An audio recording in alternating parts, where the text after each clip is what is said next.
Welcome to the Shreveport Connection with Tommy. This video is on your Raw results from May 19, 2020. Birthdays for this week, May 17th. Birthdays, you got Earl Hebner, Dave Hebner, 1949. Alex Wright, Das Wonder Kid, 1975.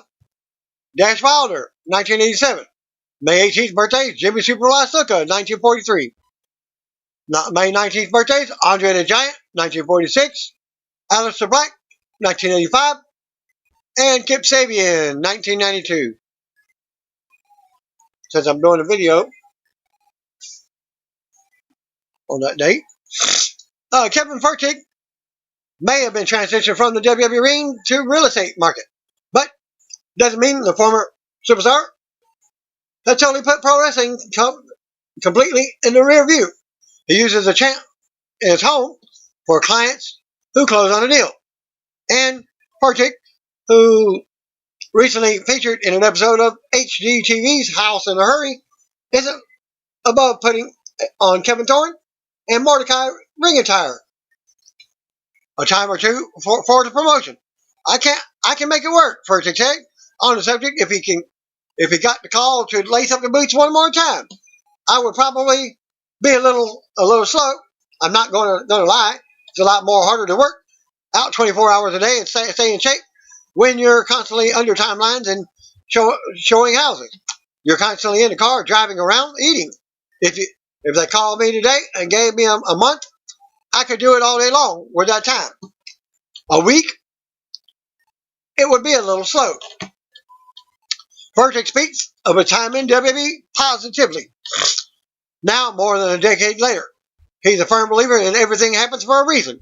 Maybe this is what I was really supposed to be doing, he said, helping people out and taking what I learned beforehand to change a family's life. I don't know.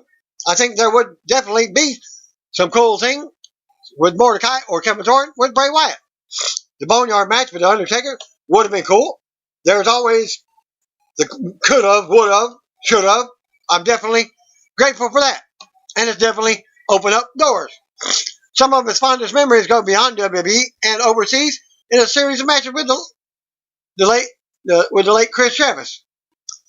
The promising performer tragically passed away in 2016 to stomach cancer. We started this on a whim in England. It was a Facebook feud. Then we added these 3 solid matches that kept this feud going for a couple of months. Miles, seas, and oceans apart. It was some of my most fun matches out there.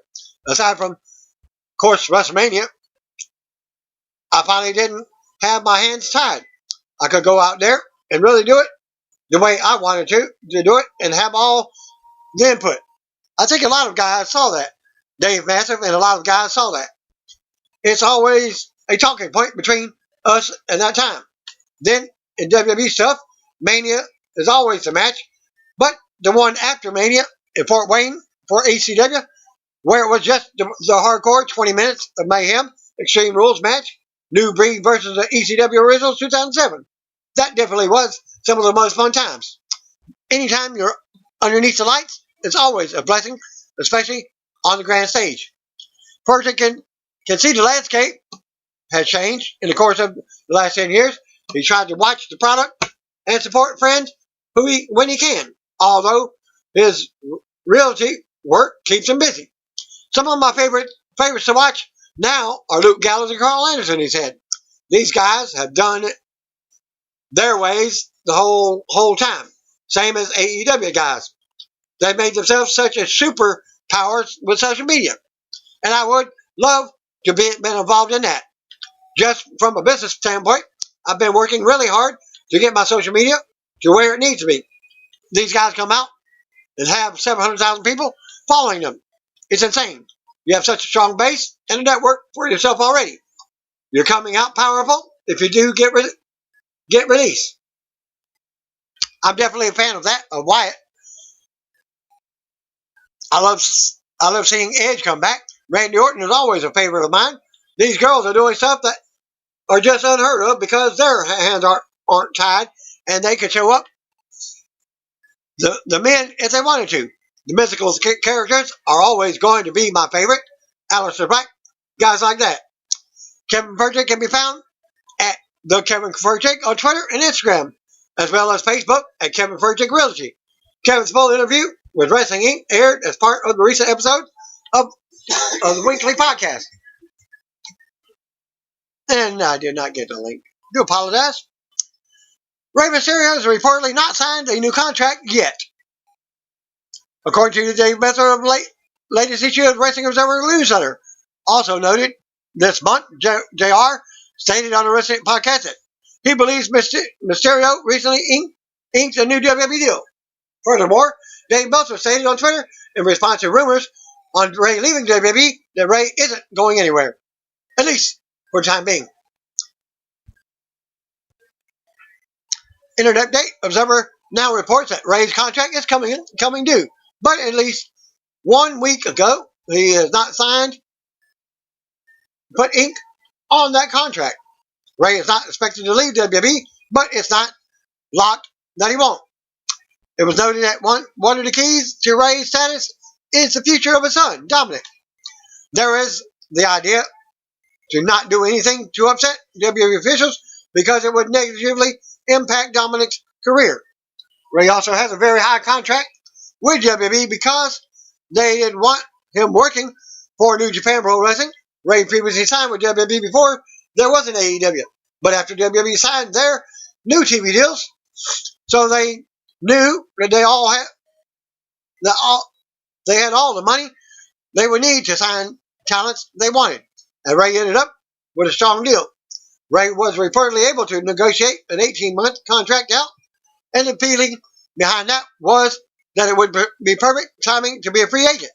However, this was before the coronavirus hit, and is now not the perfect time to be in need of work. WWE is reportedly not giving out any raises right now. So talents who signed in the last year or so after AEW got going and received big contract offers based on WWE wanting to sign all the top marketable talents are looking to be a lot more limited in their options. It's likely that AEW would have an interest in Mysterio, but AEW's financial situation is also different these days. It's not a lot that AEW wouldn't make an offer to Rey or even offer him more money than WWE, but it would be a harder decision to make due to the current climate. Going back to the injury angle on this week's Raw with Seth Rollins was done to either give Rey a feud with Rollins if he stays with the company, or give him a storyline to eventually be written off TV if he leaves. Similar to how they did with Matt Hardy. WWE issued a storyline injury update on Mysterio earlier this week, announcing that his status is critical after Rollins shoved his eye into the corner of the steel ring steps. Doctors cannot properly assess the damage to his retina until the swelling subsides. Storyline. As Rey is currently at risk for infection, WWE storyline report stated. Thanks to the source of Wrestling Observer newsletter. Becky Lynch announced that she was pregnant for this past Monday's Raw. Lynch vacated the Raw Women's Championship and awarded it to Asuka, who had won the Women's Money in the Bank ladder match contract the night before. Becky's last match was defeating Shayna Baszler at WrestleMania 36 in April, which was taped in March. On the Raw following WrestleMania, Becky cut a promo to build towards a future rematch with Baszler. However, that was quickly dropped, and Becky did not appear in ring or on WWE TV until her pregnancy announcement. The original plan was for Becky to face Nia Jax at last Sunday's Money in the Bank pay-per-view. According to Wrestling Observer newsletter, Becky was scheduled to retain the title, while Baszler was slated to win the Women's Money in the Bank ladder match and go on to feud with Becky for the belt. Following Becky's pregnancy, the plans were changed for Asuka to win the match. In an interview with People magazine, Becky noted that she and fiancé Seth Rollins are due in December. The due date would mean that Becky was pregnant when she worked her WrestleMania match against Baszler. However, she told People that she learned that she was pregnant in April. Still during the late. I was with Seth at the time, and he just threw his hands up in the air. all excited, Becky told people regarding learning she was expecting. I don't know what the next chapter is because I only know that it's like what it's like to think for myself and when I'm by myself. So I don't know what it'll look like and how many priorities shift and what I'm going to do or going to want in the future. So everything's open.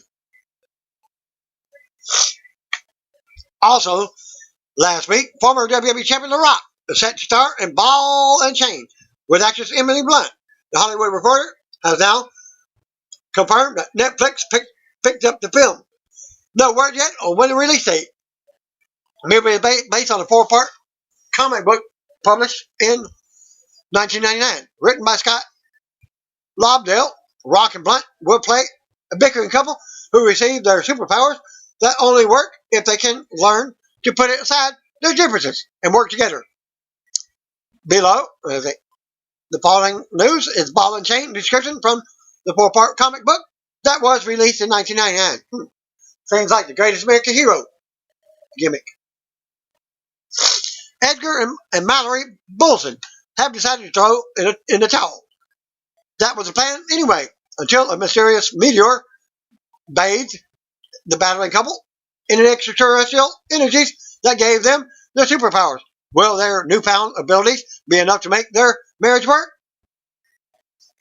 Still no word yet on when Ball and Chain production will begin due to coronavirus pandemic. Emily V. Gordon is writing the script, while Blunt will make her producing debut via her Ledbury Productions. Kevin Meisher is also producing the film for Meisher Films, along with Rock's 7 Bucks production company. These two companies previously collaborated for Fighting With My Family, movie based on WWE Superstar Paige. Andy Berman for Meisher Films, and Lobdell will executive produce. Rock and Blunt previously starred in Disney's Jungle Cruise together, the movie that will hit theaters if the coronavirus ever ends opening, but theaters have not opened yet. And some restaurants have not opened fully yet either, namely Taco Bell. Burger King still has not opened. Well, some Taco Bells have. Being June the 1st.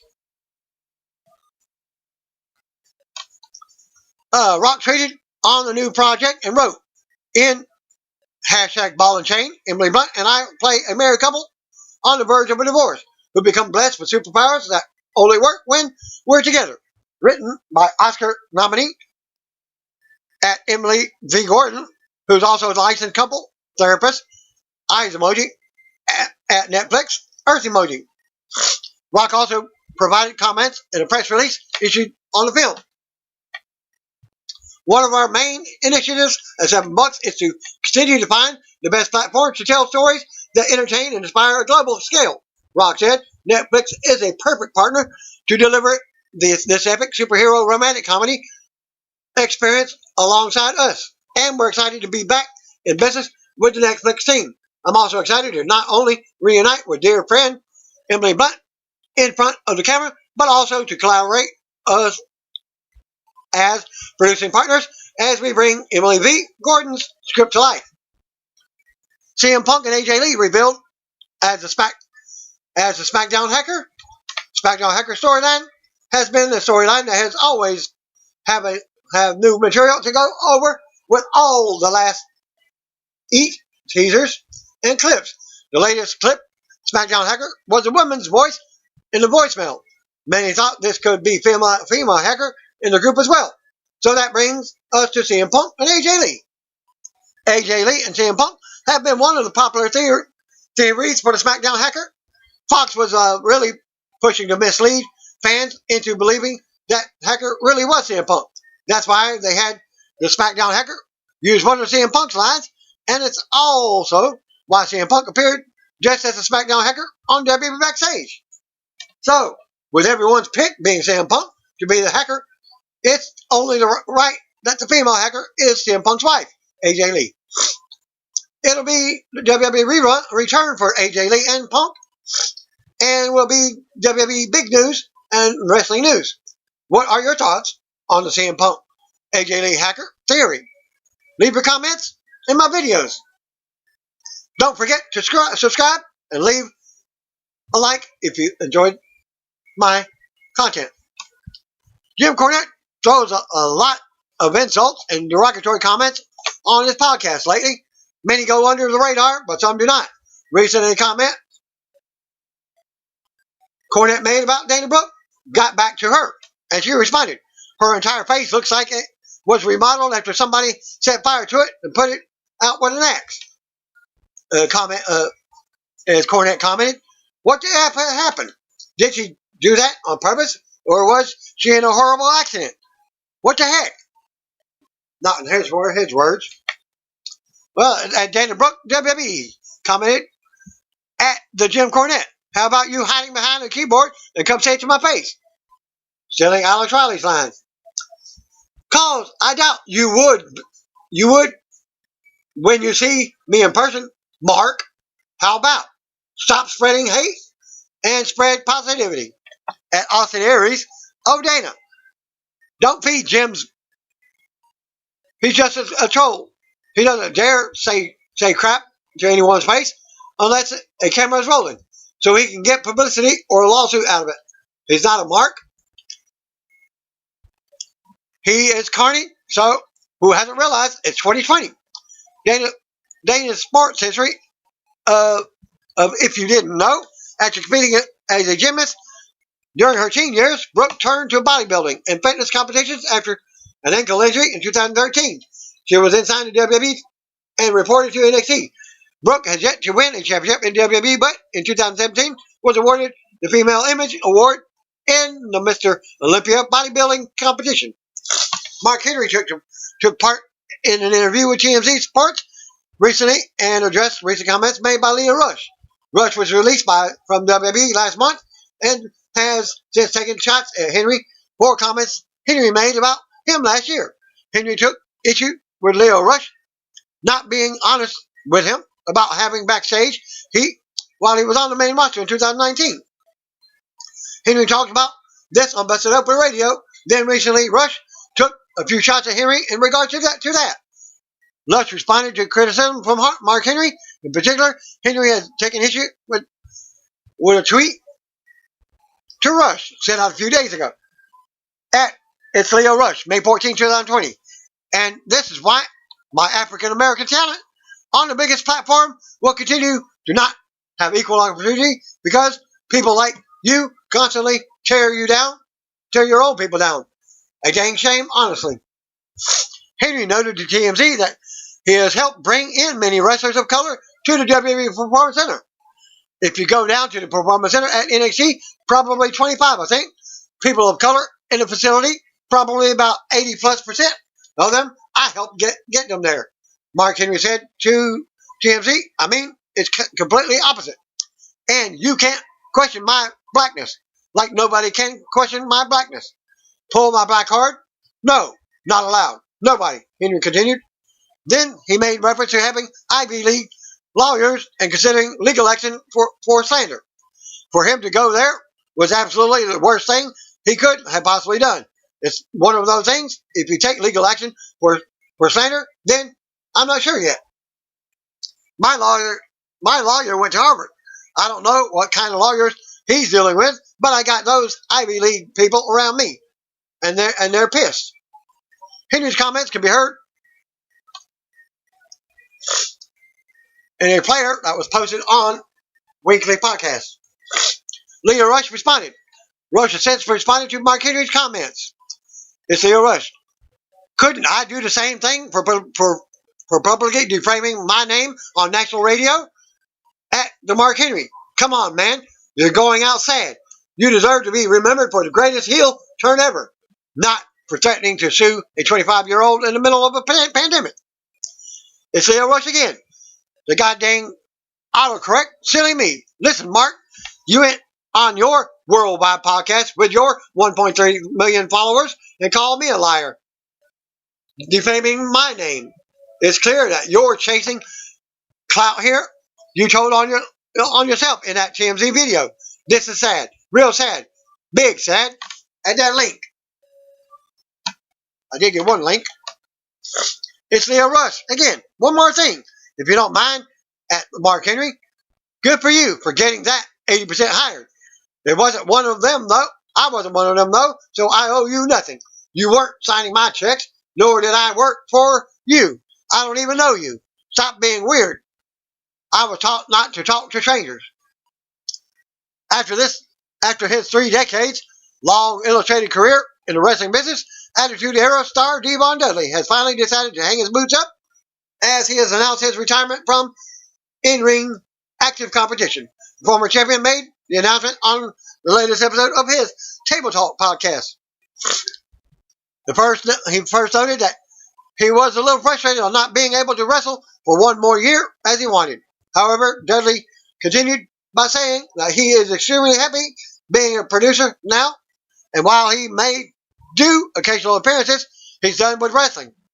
Even though I was a little frustrated about not continuing to wrestle for that one more year that I wanted, I'm extremely happy now being a producer and not wrestling.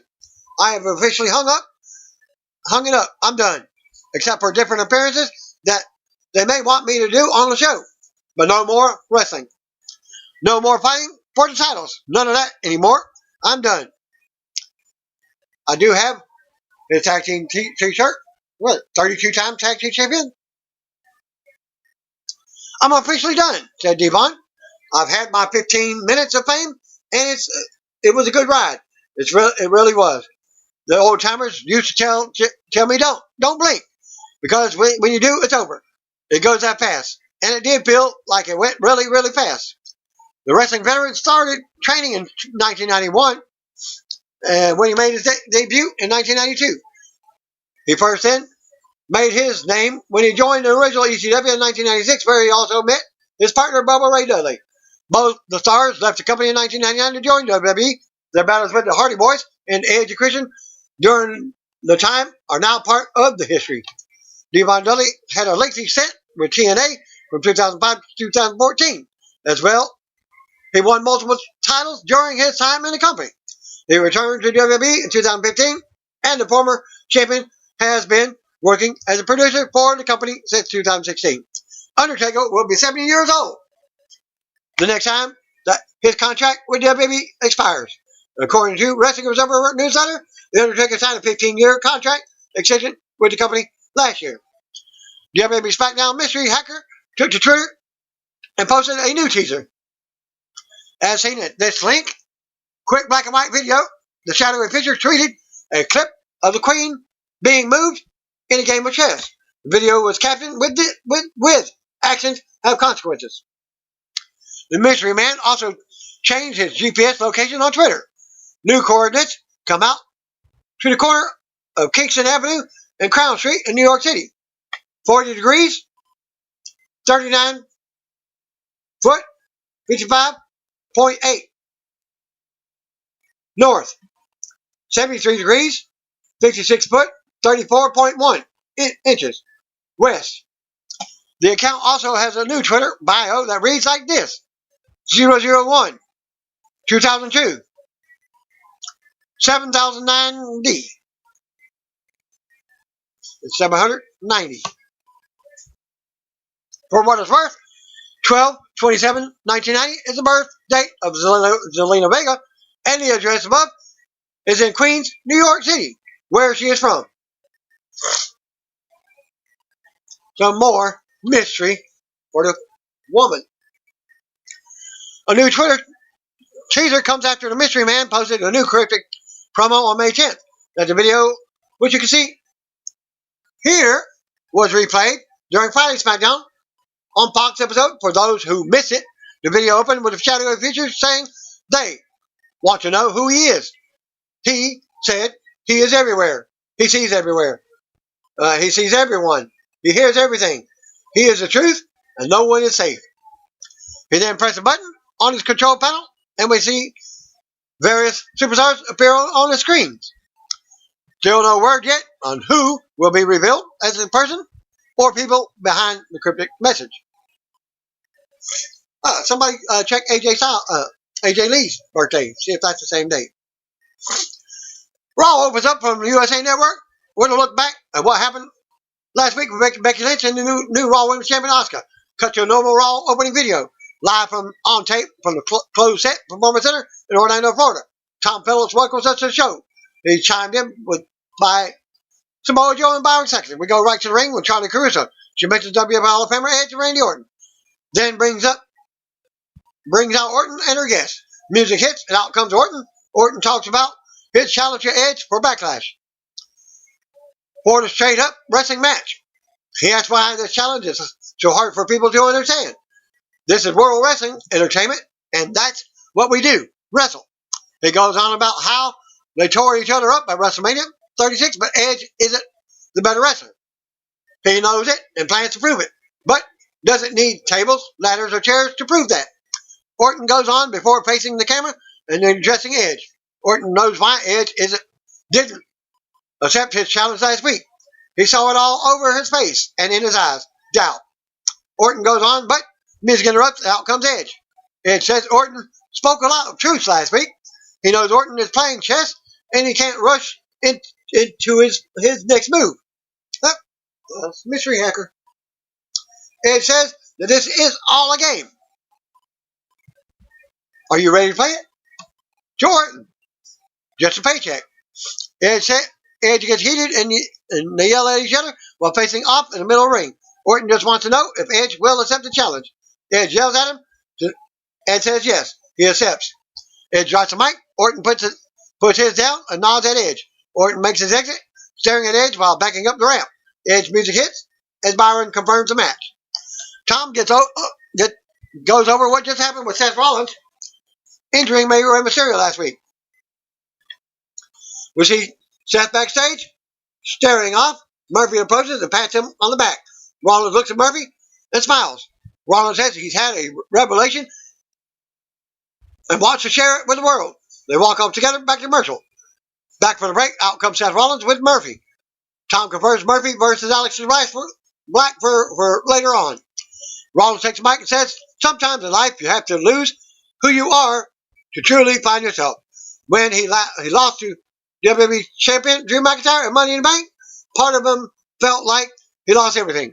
He fell into a dark place. One, he thought he might never escape. But without darkness, there can be no light. Rollins says he has seen the light, and he's seen it brighter than before. That's all thanks to one man, Rey Mysterio. Rollins says that's what happened to Rey has been described by some as heinous, disgusting, unforgivable, and it has been described by others as an act of penance. Paid to Rollins for Rey's disbelief in the Monday Night Messiah, but Rollins doesn't see it that way at all. The way he sees it is what happened to Rey was unfortunate, but necessary, a sacrifice for the greater good. The cathartic moment he needed for clarity. He needed to be the leader he was meant to be. Rollins wants to now speak to Rey directly. He knows Rey is at home with his family and he's healing. And he knows Rey can't see it right now, but soon enough he will understand that last week was a blessing in disguise. Rollins says from the bottom of his heart, so it doesn't need to be said when they meet again. Rey, you're welcome. The music interrupts Rollins as Humberto Carrillo makes his way out. Humberto says no one believes that Rollins is trying to care about Rey. Rey is a hero to millions, and he is Humberto's hero, Humberto's idol. He says all Rollins is a coward. Humberto rushes the ring, but Murphy gets in front of Rollins. Rollins appreciates and respects Humberto coming out to stand up for Rey, but if he's out to fight, Rollins isn't dressed for the occasion. However, his disciple, Murphy, has a match later tonight and is dressed. But he would be happy to give Humberto a fight right now if he's looking for one. They face off as the music hits as we go back to commercial. Murphy versus Humberto Carrillo. His first match. Back for the break. Match is already underway as Murphy trades shots with Humberto. Murphy blocks a shot out of the corner and drops Humberto on his head. Murphy keeps control and covers for a 2 count. As Seth watches from ringside, Murphy rocks Carrillo while he's down. and grabs him. Gorilla fights up and out, nailing a jawbreaker. Gorilla blocks a knee and kicks Murphy to the apron. Then kicks him to the floor in front of Rollins. Gorilla runs the ropes and leaps out, taking Murphy down again. Gorilla brings him back in the ring and distracted by Rollins from the floor. Gorilla springboards at Murphy, but Murphy nails the knee in midair, and Murphy follows up with Murphy's Law. For the pin, it wins the short match. After the match, Murphy stands tall as Rollins enters the ring. Gorilla is attacked and sent to the floor. Murphy follows, but the music hits, and out comes Aleister Black. Black attacks Murphy at ringside and unloads. Rollins walks to the top of the ramp to watch as Black knocks Murphy back out of the ring with the black mask. Black checks on Gorilla at ringside as Murphy joins Rollins on the stage. King Corbin is backstage yelling at a staffer because he doesn't have his own private locker room. A referee approaches after Corbin sent for him. Corbin continues ranting about how he's not being treated right as the guest of Raw. The guest at Raw. The special talent trade. Corbin talks to the referee about what he's going to do in the match later on. Back to the commercial. Back for the break, we get a pre-recorded message from Liv Morgan in the back. She says her mom is her hero. Her mom didn't have a good job or much of a savings account or a resume, but she had determination. Liv goes on and says her mom never quit, and she is her mother's daughter. A few weeks back, Liv had a match with NXT Women's Champion Charlotte Flair, the pride and joy of WWE. Did she win? No. But did she learn? Yes. She learned she's just like her mother, and she's determined she will one day become Raw Women's Champion. Next, we got Charlotte Flair versus Ruby Riott. We go to the ring. Out comes NXT Women's Champion Charlotte Flair. We're going to look back at her Smackdown appearance on Friday from last week. Flair takes the mic and doesn't want to bore us with how she's the hardest working of all three brands, the face of Raw, a mentor in NXT, or a recent guest on SmackDown. She's decided for her champion versus champion match against SmackDown Women's Champion Bayley on Friday night after Bayley and Sasha Banks challenged her this past Friday. Flair addressed Ruby Riott and tells her to come out and share what she has to say. Music hits, out comes Riott with a microphone. Riott comes face to face with Flair as the series shut her down. Their non-title match will be next. Back to commercial. Back for the break. The match is underway as Flair dominates Riott. Riott ends up sending Flair into the ring post on the outside to turn her around. Riott with several shots on the outside as the referee counts. Flair counters and sends Riott down. Flair brings him back in the ring and uses the second rope to choke Riott. Flair also taunts Liv Morgan. Flair takes Riott to the corner and chops her. Riott comes fighting out and sends Flair face first into the middle turnbuckle. Riott with a back splash from the middle rope, but Flair kicks out at two. Riott stomps on Flair's hand to keep her down. Flair gets up and blocks her with a forearm. Riott ducks a clothesline and drives Flair into the mat. Riott rolls Flair into a submission, bending her fingers back. Flair resists, but Riott keeps trying to get it locked in. Flair blocks the submission and powers up, breaking the attempt. Flair keeps Riott down and stomps away in the middle of the ring. Riott ducks a running boot and rolls Flair up for a 2 count. Flair blocks the Riott kick. Flair applies the figure 4 in the middle of the ring. Flair bridges into figure 8 and Riott taps out. After the match, Flair stands tall as the music plays. We go to replays. Riott recovers down on the outside as Flair raises his title in the air. Charlie Cruz is backstage with Bobby Lashley now. MVP interrupts after she brings up tonight's match with R-Truth. MVP says he and Lashley won't be doing business together because right now Lashley is focused on clowns like Truth and his wife Lana. Lashley may be surprised at what he's hearing. MVP goes on about how Lashley must be cool with not competing for a WWE title in years. MVP isn't trying to cause trouble between Lashley and his wife, and he doesn't even want anything from Lashley. But he hopes Lashley will think about his future and when he will free himself. Maybe MVP will see him out there later on. MVP walks off. Let's go to commercial. Back for the break. Announces confirmed Edge versus Orton for Backlash. We're going to look back at last week's basketball game between the Viking Raiders and the Raw Tag Team Championship Street Profits, which ended 74-2. Tom says it's a video from earlier with Montez Ford and Angelo Dawkins arriving to the axe throwing contest. Eric and Ivar are with some of their Viking reenactors. Then there's a fire going, and Eric presents to them the smoke. We see a few axes fly, and we will return later for the contest. We go to the ring, and Kairi Sane is out with a microphone. There are balloons everywhere. Sane introduces her partner, and out comes Raw Women's Champion, Asuka. Tom Moore goes up to the era of Asuka on Raw. Asuka takes the mic and thanks Sane, and Sane presents her with a bouquet of flowers. Well, that's Japanese style for them. Give each other flowers. Just watch any New Japan Pro Wrestling match shows. Asuka mentions Becky Lynch becoming a mother and says she's so happy. Sane shows us how Asuka has been the NXT Women's Champion, SmackDown Women's Champion, WWE Tag Team Champion, and now Raw Women's Champion. Sane calls her a Grand Slam champion, and Asuka starts dancing around. Sane plays the flute now until the music interrupts, and out comes Nia Jax to crash the championship celebration. Jax says there's nothing to celebrate because Asuka was handed the title by Becky.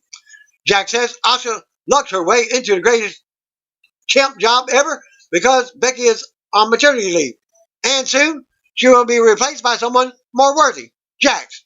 Jax steps to her and says, "Look at me. Look at you." Jax threatens Asuka again, and Sane steps to her. Jax tells Sane to chill. Asuka immediately attacks and backs Jax against the ropes. Asuka with a hip attack to knock Jax out to the floor. Asuka yells at Jax from the ring as Jax stares her down. Asuka's music hits, and Jax backs up the ramp. Charlie's backstage again with King Corbin. She asks if he has any doubts about tonight's match with Drew McIntyre. Corbin says Drew may be WWE Champion, but he's not King. We see Drew watching the interview as Corbin goes on taking shots. Corbin says he's going to take advantage of every mistake Drew makes tonight, then beat him. Corbin says the next time he steps in the ring with Drew after tonight will be the main event of WrestleMania, and he will take the WWE title. Tom hypes Corbin versus McIntyre. Back to commercial. Still to come, Kevin Owens show with Zelina Vega, Andrade, Austin Theory, and Angel Garza. R-Truth versus Bobby Lashley was up next. We go back to the ring. R-Truth is wrapping up his entrance. He talks about his cousin, Pretty Ricky, telling him about Bobby Lashley being a bad man as of late. Cruiser Tom show us replays of breach happening between the two. Truth and more comedy for Lashley. Tom Brady, WWE 24/7 champion Rob Gronkowski, and the 24/7 title. Music hits, and out comes Lashley. Truth stalls early on and puts his teeth to transform into Pretty Ricky. Lashley watches from the ring as Truth taunts him from the floor. Lashley chases Truth, and Truth starts fighting. Lashley rams him back into the corner, into the barrier. What's Truth doing? Matt Hardy's gimmick in AEW. Transformation into different characters. Lashley scoops Truth and rams him into the ring post. Truth goes down on the outside as the referee counts. Lashley brings it back in the ring, and Truth tries to fight back, but Lashley levels him with a clothesline after telling Truth to bring it. Lashley dominates when he strikes out. Lashley with a full Nelson slam, dropping Truth into the mat. Lashley manhandles Truth some more in the middle of the ring, and Truth taps out.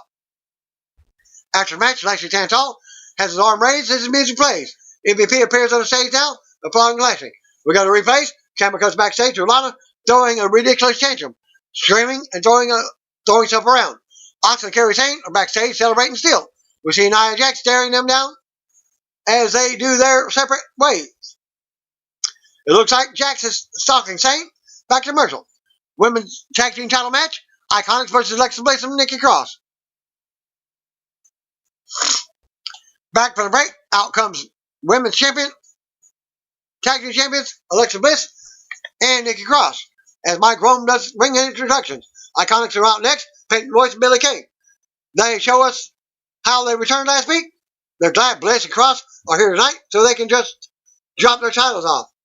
Iconics with more taunting before hitting the ring. Bliss and Kay start things off. Royce quickly tags in, but Bliss fights them both off. Bliss sends Kay to the floor and drops Royce. Bliss with a double knee to Royce. Cross tags in and hits a drop kick for a 2 count. Royce fights Cross off and Kay tags in. Cross rocks Kay and then takes Royce down. Cross manhandles Royce some, but Kay makes a save from behind. Kay drops Cross on her shoulder for a close 2 count. Kay yells at the referee over the count. Kay misses a big boot and gets stuck on the top rope. Bliss tags in and unloads on Kay. Bliss with an overhand strike and a drop kick. Bliss drops a double knee to Kay and then a backflip for a 2 count as Royce makes a save. Cross runs in and decks Royce, then sends her to the floor. Cross turns around to a huge big boot from Kay. Kay turns around to Bliss, nailing a huge right hand to send her back to the mat. Bliss goes to the top and hits a twisted Bliss, but Royce makes a save. Royce slams Bliss into the steel ring post twice as the referee warns her. Royce sends Bliss into the ring post one more time, and the referee calls it. Winners by DQ, Alexa Bliss and Nikki Cross. After the match, Bliss and Cross take their titles as the music hits. We go to replays. Iconics rant in the ring while Bliss and Cross clutch their titles on the floor. Kairi Sane's backstage alone with her flute. Nia Jax comes from behind and launches her back into production case. Jax walks off while Sane is down, clutching her head. Back to commercial. Back for the break. The Iconics are arguing. Billy Kay says Peyton Royce blew their chance to get their titles back. Billy slaps Peyton, but immediately apologizes as they both start crying. They hug to end the segment. Tom shows us a preview from The Last Ride, Chapter 3 from the WWE Network featuring The Undertaker. We're going to look at Shayna Baszler's and tonight's submission match. Asuka's backstage with officials checking on Kairi Sane. She rushes away and she's not happy. Back commercial. Back for the break. Nia Jax is walking. Asuka runs up and stops her, yelling and ranting. Jax just keeps walking. Asuka grabs her by her hair, rocks her, dropping her. Asuka yells at Jax while she's down and walks away. Submission match. Shayna Baszler versus Natalya. We go back to the ring. Out first comes Shayna Baszler. Natalya was out next. Tom says Natalya asked for this rematch from last week. They lock up and Baszler takes Natalya down first, taunting her on the mat. Baszler keeps the show. Natalya goes for a sharpshooter, but Baszler drops her into an ankle lock, taunting her on the mat. Baszler tightens the hold, but Natalya kicks free. Natalya gets up and tells Baszler to bring it. They go at it, and Baszler twists the left arm, the tangle, and Baszler slams Natalya down by her hair. Baszler stomps away on Natalya. More back and forth now. Natalya finally gets the sharpshooter locked in. Baszler goes for the bottom rope, but Natalya jacks her back in the middle of the ring. Baszler finally gets the edge on the apron, but there are no rope breaks. Baszler gets free, but Natalya kicks her to the floor and yells at her. Natalya with a kick to the head, kick to the back. Natalya brings it back in and mounts Baszler with strikes. Natalya with a knee bar out of nowhere. Natalya yells at the referee to ask Baszler if she wants to tap out, give up. Baszler grabs Natalya into a Kirifuda clutch out of nowhere. Natalya starts to fade and finally taps out for the win. Winner of the match, Shayna Baszler. After the match, Baszler stands tall and reads the plays. We go to replace. Natalya throws the pit after the match and tears up the set for the Kevin Owens show that the crew is trying to set up. We see recent happenings with Zelina Vega's stable. She is backstage now as Andrade, Austin Theory, and Angel Garza are arguing. Vega yells and says she's sick of this. She says they will get on the same page tonight. She asks Andrade if he understands, and he says he is the champion.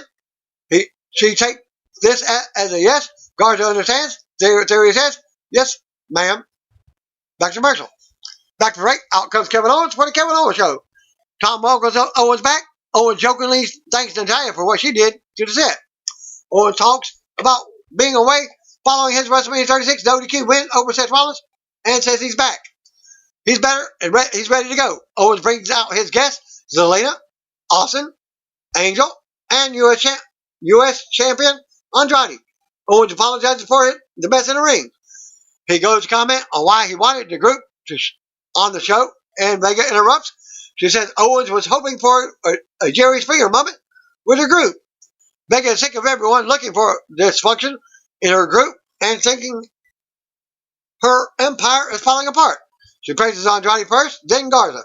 She also praises Theory and then herself as the best the business has seen in a long time. Vega says they all came from the streets and they survived. The streets weren't made for everyone, which is why they made sidewalks for people like Owens. Owens reveals that he has another guest for tonight. Music hits and out comes Apollo Crews making his return. Cruz hits the ring and takes Andrade down, unloading on him. Theory and Garza get involved, but so does Owens as we go back to commercial. Apollo Crews and Kevin Owens, tag team match versus Andrade and Angel Garza. Back for the break, Apollo Crews unloads on Angel. Crews with a big suplex. Kevin goes to tag and goes to work on Garza, nailing a big senton. Owens taunts the U.S. champion, Andrade, as he looks on from the apron. Andrade and Garza turning around on Owens. Andrade comes in and nails a running big boot to the head. Andrade stomps away in the corner. Now, Apollo distracts Andrade and they have words. Owens comes out of the corner with a big clothesline to Andrade. Andrade with a big chop to Andrade.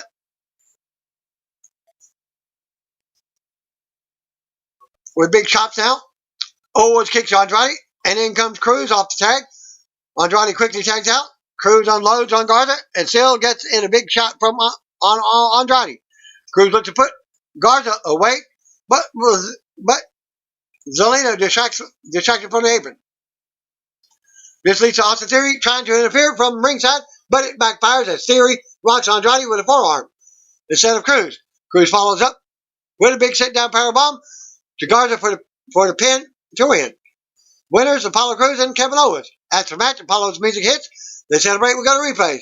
Becky and her team are in the ring, now talking about what happened. Theory says it was an accident. Becky isn't so sure. It sounds like Andrade attacks from behind and drops Theory. Garza joins in and they double team Theory as Becky watches. Theory is beaten up at ringside now. Theory tries to fight back, but they keep control. Becky says she should have never believed in Theory. She smacks him as the other two hold him. They toss Theory into some steel chairs, and Andrade throws another at him to end the segment. Charlie's backstage with Drew McIntyre now. Drew is having fun and having a good time. He says the brand invitational is great and makes way for dream matches in WWE. Drew goes on and calls King Corbin a terrible human. But he admits that he does terrible things in the ring and is dangerous. Drew says Corbin does what he wants, what it takes to win. But he's got a special Claymore with Corbin's name on it. One fit for a king, as Drew walks off. We go back to the Viking reenactment as the Viking Raiders and Street Profits prepare for an axe throwing contest. Profits don't look too thrilled as they watch Eric and Ivar warm up. We got a commercial. Back from the break, we see the axe throwing contest between the Street Profits and Viking Raiders continuing. More comedy, and Angelo Dawkins tells Montez Ford that this is nothing like Thor. The axe throwing competition will take place later. Next match, we got Aleister Black versus Murphy. We go back to the ring. Out comes Aleister Black. He's in a hurry and ready to fight. Murphy and Seth Rollins watch from the ring. Black hits the ring and unloads, rocking Murphy into the corner. Murphy decks him coming out of the corner. Referee backs him off, but they just keep fighting, and we see Austin Theory still down the ringside from the beating up that he just took. Seth Rollins stares down at Theory. Murphy and Black keep going at it. Murphy turns around after ducking a big kick, which forced Black to kick the ring post. More back and forth in the ring. Black and Murphy both go down in the middle. Rollins offers a hand to Theory and helps him up at ringside. They stare at each other, and Theory doesn't look so sure of Rollins. Black and Murphy tangle, and Black nails a big knee. Black goes to hit Black Mass on Murphy, but Rollins apparently orders him into the ring. Theory rushes into the ring and attacks Black for the disqualification. After the bell, Rollins also enters the ring. He looks on as Black gets double teamed by Theory and Murphy now. Murphy with a big knee to Black's face. Rollins gives more commands as Theory drops Black with the ATL in the middle of the ring. Rollins walks over to Theory and hugs him as Murphy looks on. Rollins has a new disciple. Music hits and he embraces them. We go back to commercial with Rollins embracing Theory again. Back from the break, we see a video package on Bianca Belair. The announcer sends us back to the axe throwing contest. There's not much substance here. The Vikings obviously dominate. A police cruiser drives up as someone doing X through there window. The segment finally ends with Angelo Dawkins hitting the target with his back turned to it. Charlie's backstage with Apollo Crews. He talked about losing his spot in the Money in the Bank and how these past 3 weeks have been some of the hardest things in his life. He's had to look deep inside of himself, and now he's confident that the final piece to bring everything back together will fall into place soon. Crews challenges Andrade for the WWE US title on next week's Raw. Crews says that feels good to say out loud. Zelina Vega interrupts. She says Crews has a choice here. Cut his losses and walk away with one good knee, or step into the ring with Andrade next week and never walk again. Crews says Andrade better be ready next week. Crews has more words for Andrade before leaving. This is really just one of the worst TV shows in the history of TV. Drew McIntyre vs. King Corbin up next.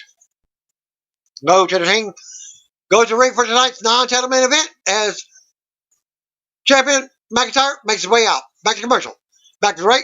We're back to the X-Throwing contest and the reenactment. The fake cops have all 4 superstars lined up, asking if they know how dangerous it is to throw axes, as someone could get hurt. The one female cop is going to let them go this one time because Ivar is cute. But Eric is not so much. Montez Ford and Angelo Dawkins joke around with them to end the segment. We'll go back to the ring. Out comes King Corbin, representing SmackDown in his brand-to-brand invitational match. The bell is about to ring, but the music interrupts. Out comes Bobby Lashley with the MVP to the stage. The MVP says he and Lashley have taken personal interest in this match. The MVP praises Corbin and McIntyre. Then has the mic to Lashley. Lashley puts Drew on notice and says he's coming for Drew and the WWE title. And if he needs to pry it from his gold-dead hands, that's exactly what he will do. MVP tells them to make it good because they will be watching. Go back to commercial. Back to the break. Drew locks up with Corbin. MVP and Lashley watch from the stage. Drew takes it to the corner and backs off as the referee warns them. They shove each other. They lock up again. Corbin drives a knee into the gut. Drew ends up decking a clothesline and nailing a chop. Corbin turns him back around and unloads with body strikes. In the corner, Corbin hits the ropes and drops Drew with a shoulder. Corbin talks of trash as they run the ropes. Drew drops Corbin with a shoulder. Drew keeps fighting and knocks Corbin to the floor. Drew follows and clotheslines Corbin over the barrier. The referee counts as MVP applauds Drew. Drew clotheslines Corbin back over the barrier to the ringside area. Drew rocks Corbin again and rolls him back in the ring. Drew ready for a Claymore kick, but Corbin rolls to the floor. Corbin turns around and knocks Drew from the apron to the barrier with a shoulder. Drew is down on the floor. Now Corbin follows and launches Drew face first in the ring post as MVP taunts from the stage. Drew comes back in, but Corbin works him over some more. Corbin takes it to the floor and continues to manhandle Drew. Drew fights back with big chops. Corbin charges, runs out, and runs right back in the big clothesline for a 1 count. Drew fights back with chops now. Corbin is still fighting. Drew gets sent to the apron. They hung up on the top rope. The referee warns Corbin as he rocks Drew on the apron again. Corbin has Drew on the top now. Drew fights back. Corbin climbs up for a superplex and he nails it. Corbin rolls over for the count, but Drew kicks out at 1. Drew gets upset and starts making a comeback. Corbin gets launched overhead. Drew goes to the top and comes flying down with an axe handle. Drew keeps up and yells at Corbin while he's down. Drew puts Corbin on his shoulders, but he slides down. Drew catches Corbin with a big spine buster for another 2 count. Drew talks trash to Corbin while he's down, telling him to get his butt up and prove himself. Corbin blocks the future shock DDT and rams Drew into the corners. Corbin with a big side slam, but Drew still kicks out at 1. Corbin can't believe it. Corbin and McIntyre trade big strikes as MVP and Lashley look off front of the stage. Drew catches Corbin and drops him with a DDT. Drew waits in the corner as Corbin slowly recovers. Corbin sidesteps the Claymore and drops Drew with a deep 6. Drew kicks out just in time. Corbin barks back at MVP's distraction. Drew ducks the end of days and nails the Glasgow Kiss headbutt. Corbin runs out and right back in, but Drew catches him with a big Claymore kick for the pin to win the match. After the match, Drew looks on and raises his WWE title. As music plays, we go to replays. Drew looks up at MVP and Lashley, ranting about how he wants to fight Lashley and how the WWE Universe has been waiting for him to step up. MVP and Lashley look back at the ring as Drew raises the WWE title in the air. Raw goes off the air, and that concludes my results video for Raw. Thanks again for viewing. Peace out. See you when I'm in. And that's the bottom line. Guitar. Cur Dog said so.